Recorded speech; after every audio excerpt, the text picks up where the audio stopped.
প্ৰেমত সদায় কিছু উন্মাদনা থাকে, কিন্তু উন্মাদনাত সদায় কিবা কাৰণো থাকে।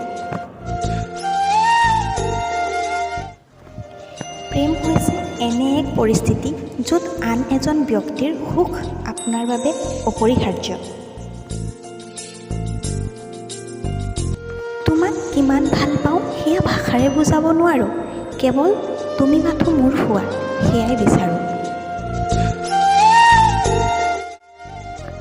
প্ৰেম ভালপোৱা জীৱনত বহুবাৰ হ'ব পাৰে, কিন্তু সঁচা ভালপোৱা জীৱনত এবাৰেই হয়, যাক অন্তৰৰ পৰা কেতিয়াও মুচিব নোৱাৰি।